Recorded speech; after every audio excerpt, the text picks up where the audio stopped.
few weeks ago, when it wasn't raining outside, I did a review of this Kreg Accu-Cut jig, which is supposed to allow your regular circular saw to do a good impression of a track saw. And other than the price, I wasn't very impressed with it because it had a lot of issues with accuracy.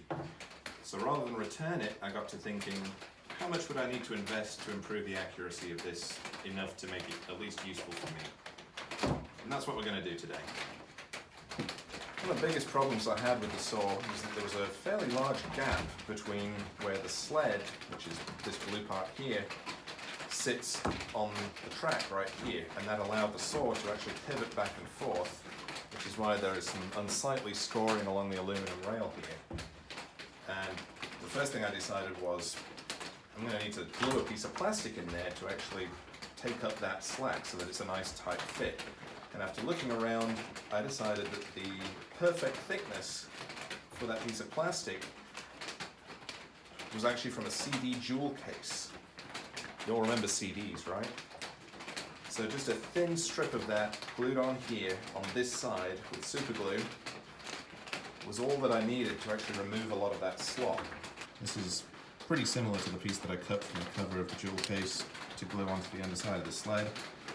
I'm not going to bore you with a cutting video of me doing that. I also put it on the right hand side rather than the left hand side. That was with the intent to move the saw blade further away from the aluminum rail because it was already a little too close when I dialed the saw in the first time. And that has more or less eliminated the slop that we were experiencing when trying to move the saw down the rail. Now I can try and move this left and right, and it does not want to move on that rail. The other issue I had with it was these supposedly non-slip pads on the underside of the rail, and these didn't do much to stop the rail from moving slightly when the saw was turned on or when you were moving the saw along the rail. And that was on a smooth piece of wood. On anything fairly textured, I have a feeling this would not stay on a line at all. Fortunately, they have these T-slots on the inside. I got a pair of these hold-down clamps for $20. You can buy them in single units for about 10 or 11. They come with these large, I think they're 3/8 of an inch T-bolts and the accompanying knobs. Unfortunately, this is too big to fit in here. Even if you put it the right way around, it's just a little too large. What you need is a 1/4 inch sized thread. You can do that with a hex head, or you can do that with a T-bolt thread like this. So I got these 1/4 inch thread T-bolts. Like I say, you can use hex head bolts and some knobs to go along with them. And that was about another $10 for a pack of those. I think these bolts are about 2.5 inches long. I wouldn't recommend getting anything shorter than that. 3 inches would probably be better. And what these bolts do is they just slide right into the T-track like this. It allows you to secure this to your workpiece.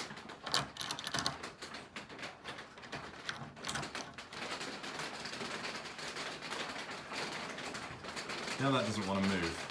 In fact, it wants to move my workbench instead. I'm going to test the saw out on this scrap piece of plywood here. But first I'm actually going to flip the Accu-Cut track around so that I can recalibrate the saw against this untouched blue strip here so that we can give it a fair test.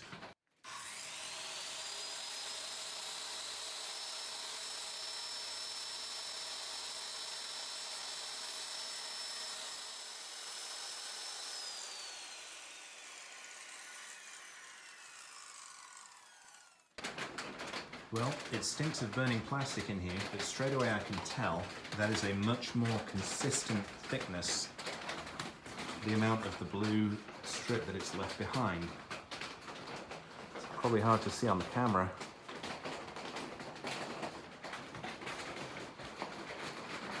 It focuses, so it's about that much at the very end versus about that much at the very beginning.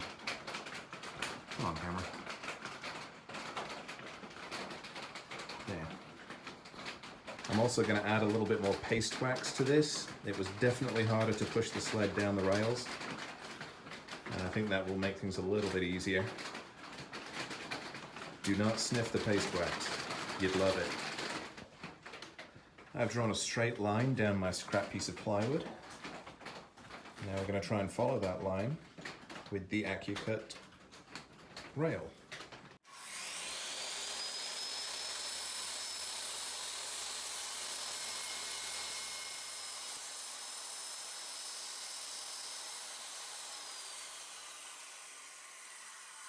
Well, it's not perfect, but it's definitely an enormous improvement.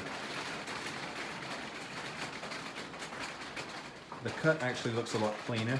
I was having a hard time pushing through it with my saw, but I think that's more to do with my saw blade being dull rather than the sled causing too much friction on these rails, even with the paste wax. But that cut very close to the line. The rails didn't seem to move while I was cutting, and it's resulted in a fairly nice, clean, straight cut. Not bad for an extra $20 to $30, taking the grand total to about $110. It's still not something that I would use for highly accurate cuts. I think the real strength with this lies in ripping sheets of plywood, especially if it's at unusual angles. If you were wanting to cut a 2x2 foot sheet of plywood straight down corner to corner to create two triangles, this could be quite useful for something like that. Not bad. Put a straight edge there for reference. The board itself isn't exactly flat, but it has tracked relatively straight and true all the way down there.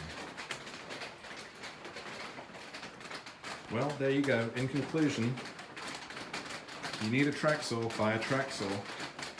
If you need something that can rip down sheets of plywood in relatively good accuracy, you could probably try the Accu-Cut. You just might need to do a little bit of aftermarket fiddling with it.